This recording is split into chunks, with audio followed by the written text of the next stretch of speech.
Soy Fernando Díaz Villanueva, hoy es 26 de enero de 2022 y esto es La Contracrónica.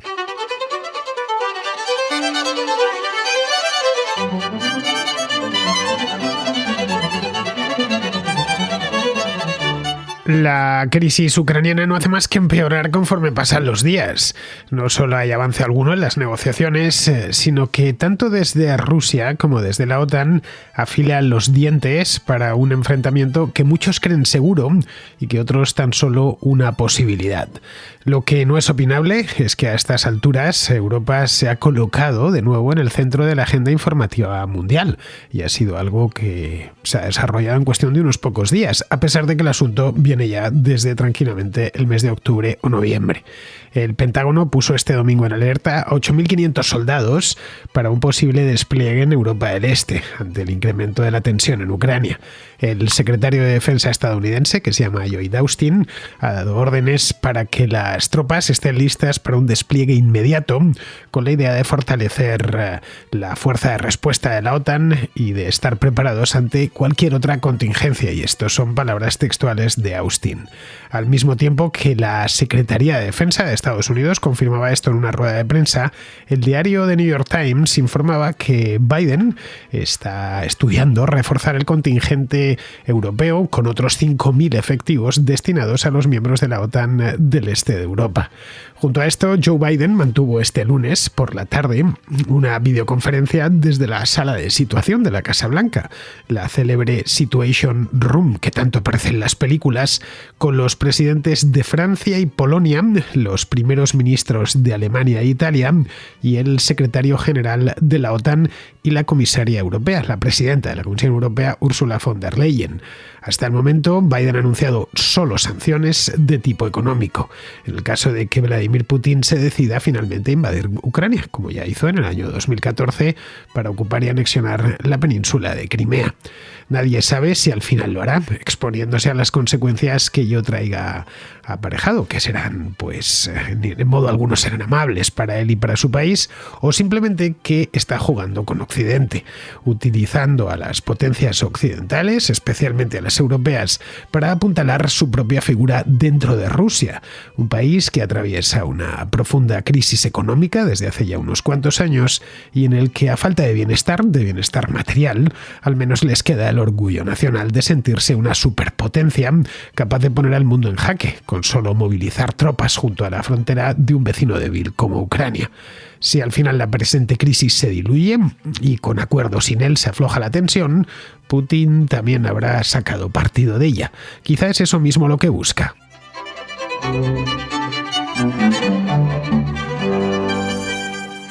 La biografía de una persona dice mucho sobre ella. De hecho, lo dice casi todo, especialmente cuando se está al borde de los 70 años de edad y casi todo lo que se tenía que hacer en la vida, pues a esa edad ya se ha hecho.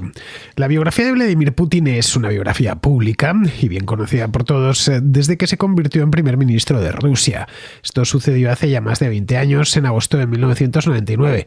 Luego, posteriormente, al año siguiente, en el año 2000, se convertiría en presidente. Volvería a ser primer ministro por una cuestión constitucional, pues en el año 2008, si mal no recuerdo, fue 4 años primer ministro con su aliado principal, que es Dmitry Medvedev, que fue además alumno suyo y una persona muy cercana a él como presidente, y luego volvió ya de nuevo a partir de 2012 a ser presidente. Vamos, que lleva marcando la vida pública en Rusia desde hace, pues eso, 22 años. Exactamente, los hará en agosto de este año. Eso implica que todos más o menos conozcamos la biografía reciente, por lo menos de los últimos 20 años de Vladimir Putin, porque está a la vista, vamos, porque ha estado en cargos muy visibles y muy públicos, y el que más y el que menos, el que quiere interesarse por lo menos sobre estos asuntos, tiene la información muy a la mano. Bien, si nos vamos antes, ya la cosa es diferente, porque Putin hasta el año 1999, cuando era un completo desconocido en Occidente, en Rusia ya sí tenía cierto nombre, pero tampoco es que fuese extraordinariamente famoso. Recuerdo cuando llegó a primer ministro que que en España, y entiendo que en otros países de la hispanosfera, les haría bastante gracia el nombre. A mí desde luego me lo hizo, porque llamarse Putin ya nos hemos acostumbrado al apellido, pero en aquel momento pues creo que a todos los hispanohablantes nos hizo bastante gracia. Cuando llegó a primer ministro, cuando llegó al poder en una palabra, cuando jubiló a Boris Yeltsin, estaba ya muy mayor y sobre todo muy machacado por muchos años de beber alcohol sin medida. Putin era un hombre joven, no había cumplido todavía los 47 años, los cumpliría ese año, pero se decidió en aquel entonces a escribir su autobiografía. No tenía ni 50 el hombre y ya quería contar su vida. La tuvo lista para la imprenta un año después. Se titula en primera persona, first person en inglés. Digo en inglés porque en español nunca se publicó, pero sí se publicó en ruso, naturalmente, y en inglés. Sigue disponible, por cierto, os la podéis descargar en Kindle. Tengo aquí la página de Amazon en donde aparece. Aquí lo tengo, está en tapa blanda, por supuesto, y también, en el caso de que no queréis que el libro os llegue desde Estados Unidos, pues os lo podéis descargar en el Kindle por 8 euros. En esta biografía, Putin cuenta que uno de los elementos que definen su carácter es que le gusta asumir riesgos, que según le dijeron los psicólogos de la KGB cuando entró en la KGB, en la oficina de inteligencia soviética, ya por los años 70, al parecer le dijeron que es una persona que calibra el peligro de forma diferente al común de los mortales.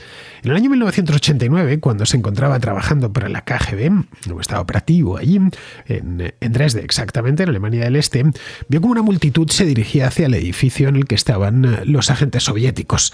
La intención de la multitud de los alemanes del Este era obviamente asaltarlo, como habían hecho lo hicieron después con la de la Stasi en Berlín, en la Normannstrasse. Bien, él cuenta que ni se inmutó, no se dio por aludido, salió a la calle y fingió ser un simple traductor para que no la tomasen con él. Meses más tarde ya volvió a la URSS e ingresó en la Universidad de Leningrado como profesor de Relaciones Internacionales, que es donde empezó a labrar su carrera política, mejor dicho. Se arrimó bien a Anatoly Sobchak, que era un profesor importante de esa universidad, que luego llegaría en el año 90 ya a ser alcalde de San Petersburgo y posteriormente pues terminó convertido en primer ministro. Un par de años más tarde de que él llegase, de que sucediese esto en Dresde, en Alemania, en 1991 ya, la Unión Soviética, en cuyos servicios de inteligencia trabajaba Putin desde 1975, dejó de existir. Lo hizo, como os lo he comentado en muchas ocasiones, el mismo día de Navidad de 1991. Para él, que era un auténtico patriota, alguien que con apenas 22 o 23 años se mete en la KGB, pues tiene que serlo por narices, un patriota ruso. Aquello fue, según sus propias palabras, la mayor catástrofe geopolítica del siglo XX. Rusia se quedó con la mayor parte del territorio de la URSS, creo que la URSS tenía 22 millones de kilómetros cuadrados y la Rusia actual unos 17 millones, pero perdió lo importante en un país, que es su gente. Perdió el 41% del PIB y el 48% de la población que había tenido la Unión Soviética, incluidos varios millones de hablantes rusos, de rusoparlantes o de rusos directamente, rusos étnicos, que se habían establecido en otras repúblicas soviéticas, como por ejemplo en la propia Ucrania, o en otras repúblicas mucho más alejadas, como podría ser el caso de las repúblicas del centro de Asia, caso de Tayikistán o sobre todo Kazajistán, donde todavía hoy creo que en torno al 10% de la población sigue siendo en Kazajistán étnicamente rusa. Aparte de eso, Rusia también perdió en aquel momento su estatus como superpotencia, una superpotencia que se podía mirar a la cara y se había estado mirando a la cara con Estados Unidos. Rusia venía siendo una superpotencia, como os contaba en aquella contrahistoria de hace un par de semanas, desde principios del siglo XVIII con Pedro el Grande, y luego ya se consolidó como tal en tiempos de Catalina la Grande. Por lo tanto, perder esa condición de golpe de una manera además tan traumática afectó bastante a los rusos y por extensión a los rusos más patriotas, como el caso de Vladimir Putin. De aquello pasó ya tiempo, han pasado 30 años y 20 desde la llegada al poder de Putin, más de 20, exactamente como os decía antes, 22. Pues bien, es ahora 22 años después, cuando está haciendo 23, va para 23, cuando está haciendo la mayor apuesta de su carrera en un intento por recuperar la gloria perdida de Rusia y redimir los desaires recibidos en el pasado por parte de Occidente. Sus movimientos, los más recientes por lo menos, amenazan con desencadenar una guerra terrestre además en el mismo continente europeo, con la idea de, al menos en parte, dulcificar la humillante derrota de Rusia en la Guerra Fría. Lo que le interesa es lo segundo, le interesa lo de dulcificar la derrota. No lo primero, evidentemente, no es un perturbado que quiera buscar la guerra, al contrario. Putin, en una palabra, no es Adolf Hitler, ni muchísimo menos. Lo primero es decir, la guerra, en el caso de que se produzca, sería un medio. Lo segundo, la dulcificación de la derrota, es el fin.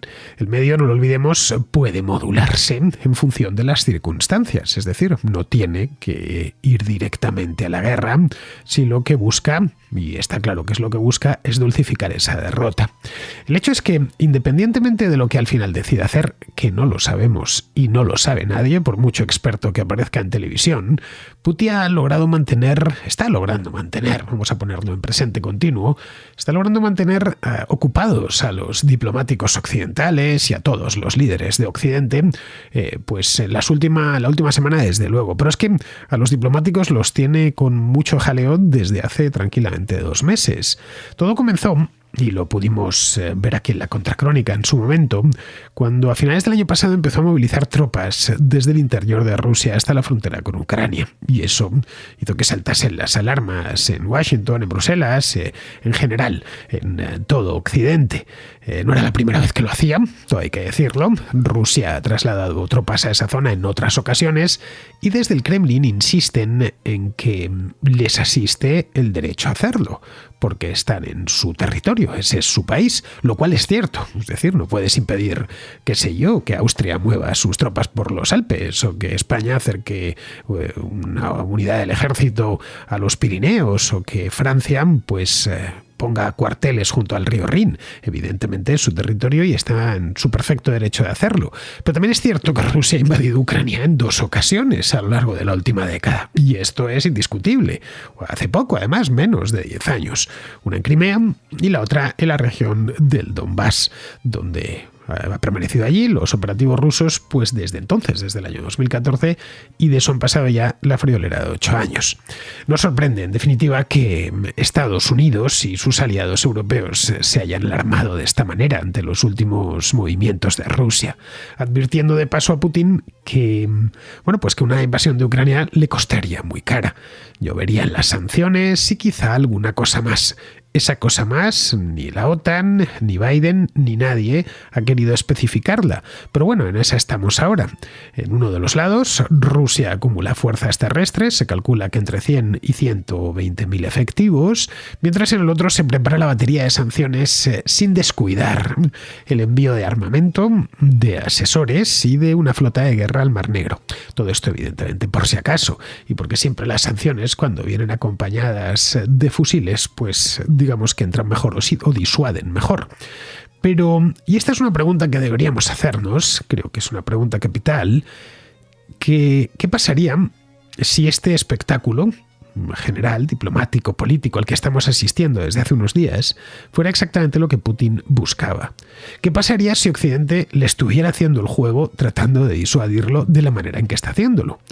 ¿Qué pasaría si Occidente realmente, y esta es una pregunta muy pertinente, estuviese cayendo en una trampa cuidadosamente planeada y llevada a término?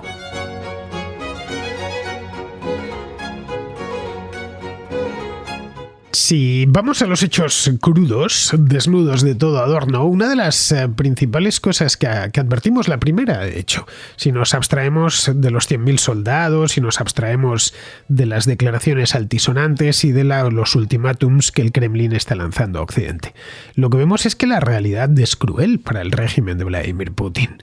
Es fácil, en una palabra, retratar a Rusia como un país en decadencia. La economía, que depende en esencia de la exportación de materias primas, como el gas que veíamos ayer en la Contra, está lejos de ser boyante. En Rusia pensamos en unos términos, muchos términos, nos puede parecer, y de hecho lo es, un país precioso, con gente encantadora, pero nunca pensamos que es un país rico por lo menos que los rusos son ricos, o lo pensamos, por ejemplo, de los alemanes, o lo pensamos de los holandeses, pero en ningún momento lo pensamos de los rusos. Y no parece además por parte del gobierno en que estén esforzados para que la economía rusa se diversifique y prospere, como por ejemplo se han diversificado la economía y la producción y todo, y se ha sofisticado la economía de las repúblicas bálticas que pertenecían antes a la Unión Soviética y que hoy países como Lituania, Estonia o Letonia pues son países perfectamente equiparables con los del oeste de Europa. Rusia es un país enorme, es el mayor del mundo desde el punto de vista de superficie geográficamente. Tiene, como os decía antes, unos 17 millones de kilómetros cuadrados, pero su territorio está en gran parte vacío, ya sea porque es zona directamente inhabitable, pura estepa o taiga, o directamente la tundra ya muy cerca del Polo Norte. Su PIB tampoco es que sea gran cosa, a pesar de que tiene 150 millones de habitantes. Su PIB es solo algo mayor al de España e inferior al de Italia, con mucha más población. Su población, y más importante aún, el nivel de formación de su población están yendo a menos. Rusia ya no da tantos premios Nobel como daba antiguamente. Sus universidades ya no tienen el prestigio que llegaron a tener, especialmente en ciertas disciplinas, sobre todo las técnicas. En el momento en el que en Rusia aparece alguien con talento, automáticamente toma un avión y se va a Alemania o se va a los Estados Unidos a prosperar. Hay algunos indicadores, un indicador que no se suele utilizar pero que es importante, como el de la esperanza de vida, que creo que es clave, que dan fe de los problemas sociales que arrastra el país. En Rusia la esperanza de vida al nacer, el año pasado, estoy hablando de 2020 exactamente, es de 73 años. Es la misma que países subdesarrollados, como Libia, como El Salvador o como Cabo Verde. Y está, por supuesto, muy lejos de, por ejemplo, de los 81 años que viven los británicos de promedio, de los 83 de los españoles o de los 84 de los japoneses, que son los que más viven de todo el mundo. El gobierno en Rusia, a la vista de estos datos, parece haber renunciado a que los rusos vivan más y mejor, que es de lo que se trataría, ¿no?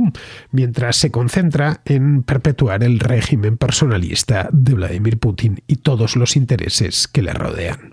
En este contexto de crisis y de cierto desencanto, porque es difícil, realmente difícil, prosperar para el ruso medio, el régimen busca otras vías, otros vehículos para apuntalar su legitimidad, como por ejemplo, y esta es muy habitual de un tiempo a esta parte, presentarse como el sucesor de la Unión Soviética, el sucesor natural, despojando a la Unión Soviética de todos los elementos incómodos, como por ejemplo, y sin irnos muy lejos, el estalinismo o el Holodomor, el que tuvo lugar, por cierto, la gran hambruna ucraniana, el genocidio ucraniano, del que no quieren saber demasiado.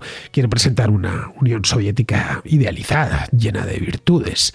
También emplea otra táctica que se ha demostrado exitosa, al menos dentro de Rusia, que es la de instigar la paranoia colectiva dentro de las cabezas de los rusos, sobre todo a través de un bombardeo mediático muy insistente, de que Occidente es pérfido, malvado, y que quiere el fin de Rusia, de una Rusia milenaria y casi divinizada en algunos aspectos. Y lo que es más importante, quiere fomentar entre los rusos de a pie, que siguen siendo algo muy importante en el mundo, de que Rusia es una superpotencia y sigue siéndolo, y que tiene mucho que decir, que cuando levanta la voz automáticamente todos se callan y escuchan. La realidad es que en el escenario internacional Rusia puede destruir, porque si sigue siendo una superpotencia es exclusivamente por sus fuerzas armadas y por nada más. Económicamente no lo es, desde luego, pero no puede construir. Apoya a ciertos dictadores y les ayuda a mantenerse en el poder. Bueno, ahí tenemos el caso de Bashar al-Assad en Siria, al que Rusia envió incluso ayuda militar, o alguien que nos pilla mucho más cerca, por desgracia, que es Nicolás Maduro en Venezuela, a quien ha apoyado pues de todas las maneras posibles, menos hasta ahora la militar. Emplea además grandes recursos y grandes cantidades de dinero en propaganda, tanto dentro como fuera del país.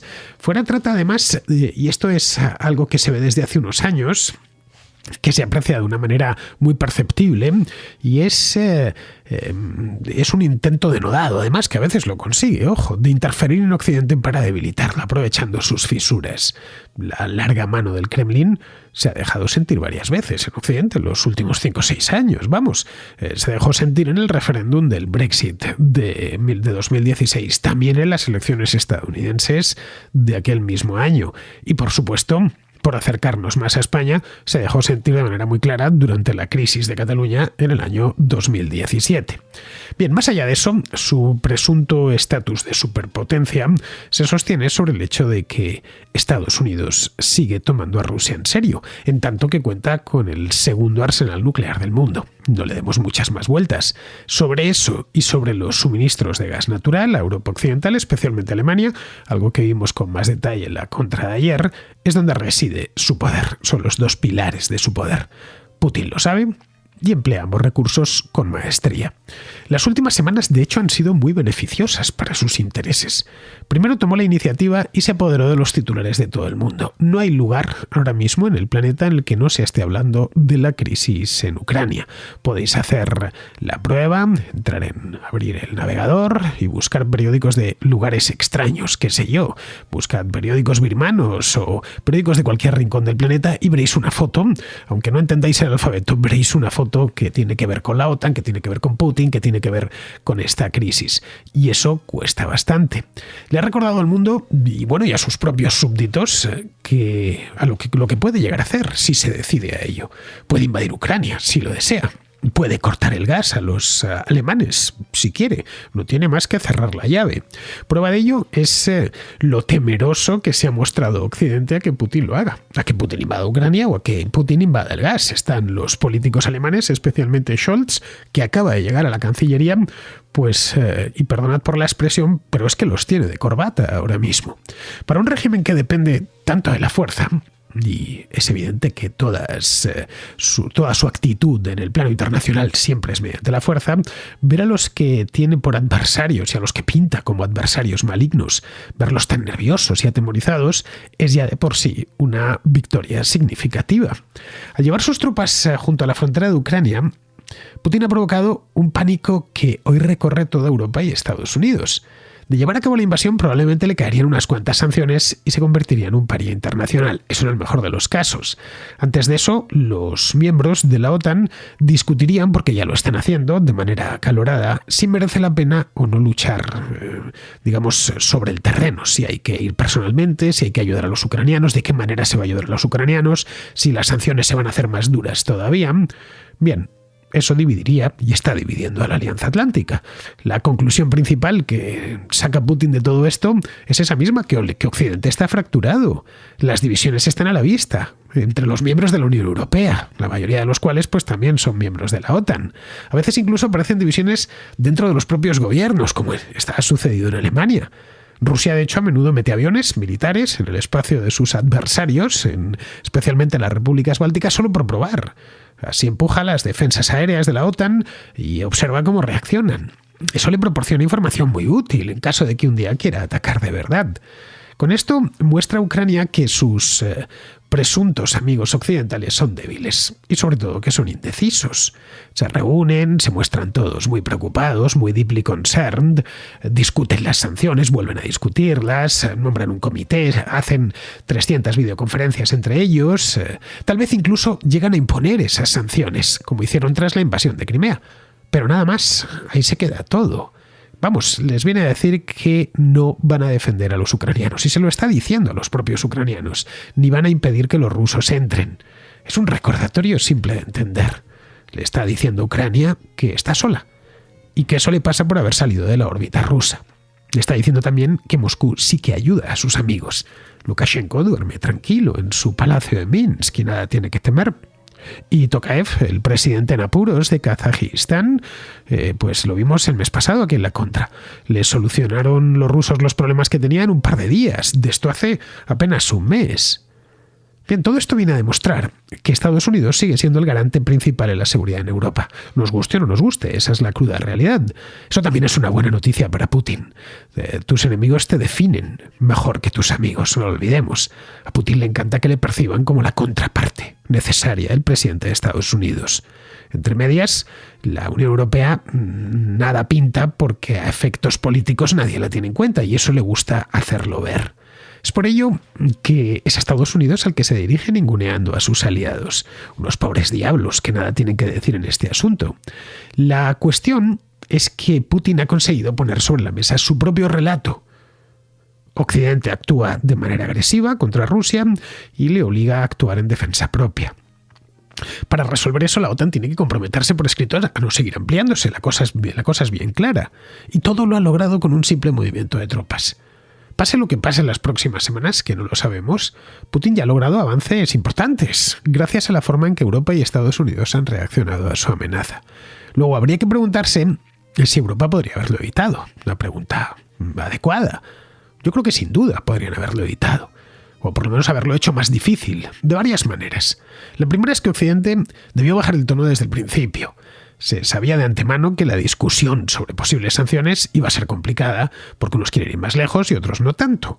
Eso ya de por sí debilita la posición occidental. De hecho, el término sanciones suena débil en comparación con la gravedad de una invasión militar. Occidente no debió nunca haber discutido las sanciones públicamente. En lugar de mostrar división, debió mantener la calma y sobre todo el secreto para sembrar la incertidumbre en Rusia. Bueno, eso es lo que hubiera hecho cualquier general en el campo de batalla.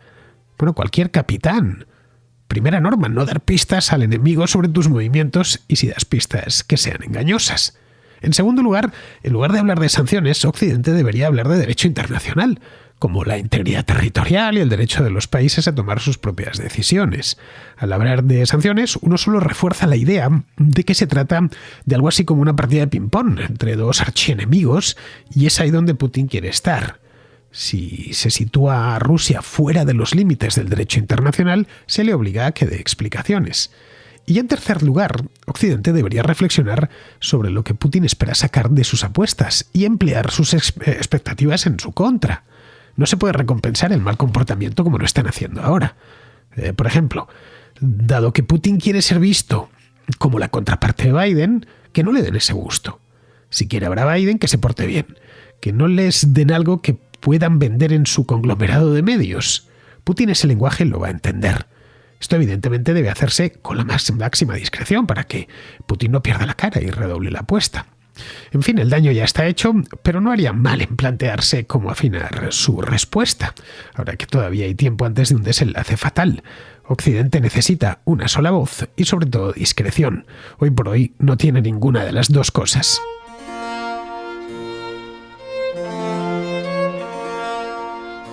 Vamos con la contrarréplica. Empezamos con Francisco, que vuelve con el tema este de los videojuegos y Microsoft. ¿Qué es eso de decir que Microsoft ha llegado tarde al mundo de los videojuegos? Gerard tiene toda la razón del mundo. Vamos a ver, ¿en qué plataforma jugaste tú al Age of Empires? En Windows, ¿no?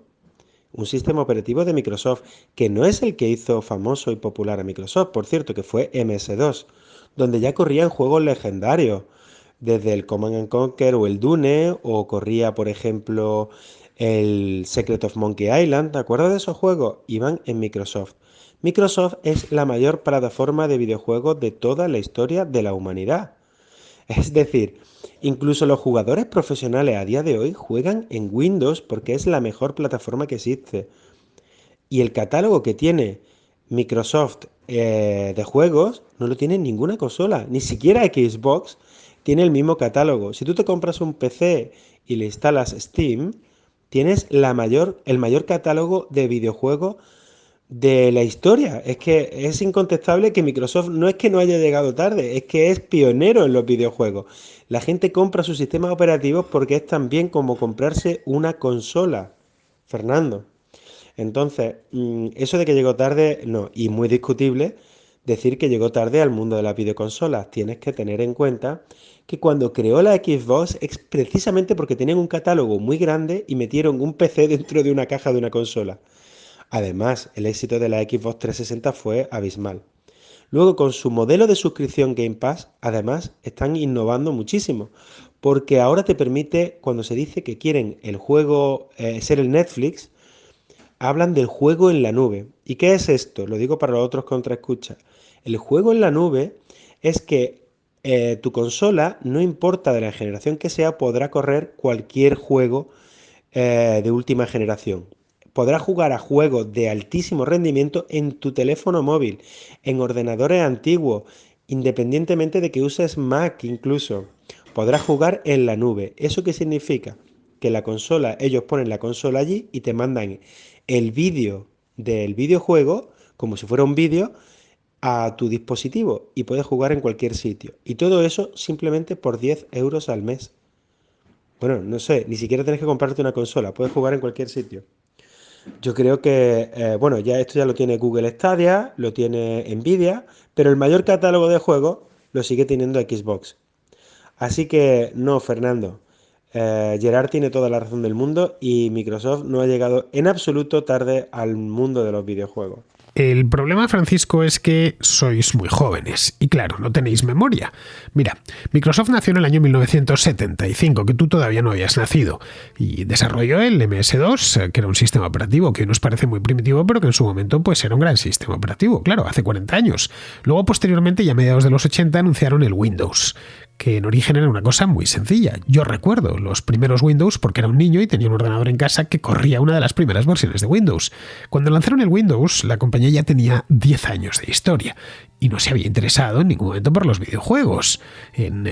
Esta es la realidad, más allá del Flight Simulator, que lo lanzaron creo que por esa misma época, pero bueno, que era un videojuego desarrollado por otros para esa plataforma. Mira, los 15 años restantes, hasta el año 2000, tampoco se desinteresaron demasiado. En los años 90 un poquito más, pero no mucho más. En esa época, los 80 y los 90, se focalizaron esencialmente en el software de oficina, tipo el Office, ya sabes, el Word, el Excel, etc. Fue también entonces cuando lanzaron sus sistemas operativos para servidores. Fue a partir de los 90 cuando se meten ya en la web, cuando desarrollan el Microsoft Explorer, que no gustaba a nadie, recuerdo, y ahí ya los videojuegos empezaron poco a poco a interesarle. Pero porque otros desarrolladores desarrollaban videojuegos para su sistema operativo, es decir, para Windows. Ten en cuenta que tras la crisis de las consolas de los años 80, los ordenadores personales tomaron en cierta medida el relevo, solo en cierta medida. Jugábamos mucho, por ejemplo, en los años 80 con ordenadores como el Spectrum, el Commodore, el Dragon 32, bueno, y quien podía permitírselo con un PC. Esos PCs fueron ganando potencia ya a finales de los 80 y a principios de los 90 y se convirtieron en una plataforma fabulosa para videojuegos. Es entonces cuando Microsoft empieza a interesarse, primero de manera muy leve. En aquel entonces, ojo, tenía ya Microsoft 20 años de historia y luego ya con más decisión. Es cierto que algunos videojuegos, como el Flight Simulator, los tenía Microsoft desde los 80, pero es que el Flight Simulator también estaba disponible para Amiga, o estaba disponible para Commodore, estaba disponible hasta para Atari, caray. Sí, te estoy hablando en el año 86, 87. Si tú en aquel entonces le preguntabas a alguien si jugaba al Flight Simulator, lo más seguro es que lo estuviese jugando en esa época en una consola de, qué sé yo, en el Commodore o en otro ordenador que no fuese un PC de corriendo Windows, vamos. Ya está. Luego ya a partir de ahí se empezó a jugar en un ordenador personal. Pero vamos, volvamos al principio de este siglo, al año 2000, 2001, que es cuando Microsoft se lanzó de lleno ya a la industria de los videojuegos. En aquel año la industria de los videojuegos tenía ya casi 30 años de historia. No era ni mucho menos una industria que acababa de empezar, estaba consolidada y movía miles de millones. Es por ello que, como os decía ayer, fue muy sorprendente para los analistas que Microsoft se decidiese a meter tantos huevos en esa cesta. Bueno, ahí está la hemeroteca, caray. Lo decía ayer, sorprendió muchísimo el lanzamiento de la Xbox porque se pensaba que no había mercado para ella, que era un mercado muy reñido en aquel entonces. Al empezar el siglo, en el año 2000, había 2001, en esa época había 3 consolas en el mercado, 3 consolas grandes te estoy hablando, y las 3 muy potentes. Estaba la PlayStation 2, que había sido lanzada a principios del año 2000, luego estaba la Dreamcast de Sega, que había sido lanzada en el 98, 99, por ahí, y luego la GameCube de Nintendo, que fue la última en llegar y fue lanzada en el 2001, creo. Pero eran consolas muy potentes, de séptima generación. Es decir, que antes había 6 generaciones de consolas. Era ya un sector maduro, caray. Cuando Microsoft puso a la venta su Xbox a finales de 2001, era la 4ª consola en liza. Empezaba casi de cero. Y eso fue lo que ocasionó la sorpresa. No tenía además títulos como los de Sonic, que eran de Sega, o los de Mario, que eran bueno, sí, sigue siendo, por supuesto, la joya de la corona de Nintendo. Y tenía que competir directamente con la PlayStation 2. Sí, lanzó el Halo, que era una franquicia que hoy es muy conocida, pero que en aquel entonces no conocía a nadie. Bueno, se pensó que llegaba tarde y que probablemente se iba a dar un castañazo. En aquel momento Microsoft tenía ya 26 años de historia a sus espaldas. 26 años, ojo, que es la mitad de la historia de Microsoft. 26 años durante los cuales había dedicado muy poca atención a los videojuegos. Algo más al final, pero muy poca atención. Durante los primeros 15 años, muy poca. Bien, seguimos con Israel de Vigo, que nos habla del informe de Oxfam sobre la pobreza. Y al hilo del enésimo informe apocalíptico y antiliberal de Oxfam, me gustaría repasar cómo se cuenta a los pobres o cuáles son las estadísticas en base a las cuales se mide la pobreza. Todos entenderíamos como persona pobre aquella que no tiene sus necesidades mínimas cubiertas. Eso lo entendemos todos. Y supongo que también pues, asumimos que como sociedad deberíamos hacer pues, lo posible para paliar esta situación. Pero claro, eso es muy sencillo y sobre todo no proporciona la suficiente población de pobres o el suficiente titular para los que viven de esto pues reciban su subvención. Lo explico con un ejemplo. Pongamos que las autoridades sanitarias quieren controlar los problemas de crecimiento, los problemas de nutrición de los niños y a tal fin piden a los colegios pues, que les notifiquen a aquellos niños pues, que en segundo de la ESO pues, no alcanzan el 1,20 m. Bueno, entendemos todos eso, tendría su lógica. Pero en cambio pensemos que lo que se pide a los colegios es que se notifique cuáles son los niños que no alcanzan el 80% de la estatura media de su curso. Y hombre, a no ser que todos los niños midan lo mismo o midan centímetro arriba, centímetro abajo, en una población con una dispersión de la altura normal, habitual en una población, pues siempre va a haber niños que estén por debajo del 80% de la estatura media de su curso. Claro, si esto lo complementamos con que hay una ONG que se dedique a ir a los colegios a tratar este tema de los problemas de altura, pues claro, esa ONG siempre intentará buscar métricas que demuestren que hay niños con problemas de altura. Es tan sencillo como esto. La pobreza, efectivamente, Israel es una realidad, pero los índices de pobreza que suelen presentarnos ONGs como Oxfam son una estadística. Detrás de esa estadística, evidentemente, hay casos reales, pero esos datos y esos porcentajes que nos dan son una estadística. Me explico. En España, para que alguien sea estadísticamente pobre, tiene que cumplir uno de estos 3 requisitos. Por un lado está lo que ellos denominan personas en riesgo de pobreza. Mira, esas personas en riesgo de pobreza son aquellas cuyos ingresos son inferiores al 60% de la renta mediana disponible. Esto se realiza mediante una entrevista. Ojo, no es que les miren la declaración de la renta. Otra posibilidad es que te consideren pobre por una vía más dura, que es la que se denomina carencia material severa. La carencia material severa es la proporción de la población que vive en hogares que carecen al menos de 4 conceptos de los 9 siguientes. El primero es que no puedas permitirte irte de vacaciones al menos una semana al año. El segundo, que no puedas permitirte una comida de carne, pollo o pescado al menos cada 2 días. El tercero es que no puedas permitirte mantener la vivienda con una temperatura adecuada. El cuarto, que no tengas capacidad para afrontar gastos imprevistos de 650 euros. El quinto, que hayas tenido retrasos en el pago de gastos relacionados con la vivienda, la hipoteca o el alquiler, o en el caso de los recibos de la luz, o en compras a plazos en los últimos 12 meses. El sexto, que no puedas permitirte disponer de un automóvil. El séptimo, que no puedas permitirte disponer de teléfono. El octavo, de un televisor. Y el noveno, de una lavadora. Bien, esto es si con que no tienes que tener los 9, con que tengas 4, ya se te considera que estás en carencia material severa. Por último, la tercera vía es que para que seas estadísticamente pobre, es lo que denominan personas que viven en hogares con muy baja intensidad de trabajo. Esto es tal cual, así se llama, baja intensidad de trabajo. Estas son personas que viven en hogares en los que sus miembros en edad de trabajar lo hicieron menos del 20% de su potencia total de trabajo el año anterior a la entrevista.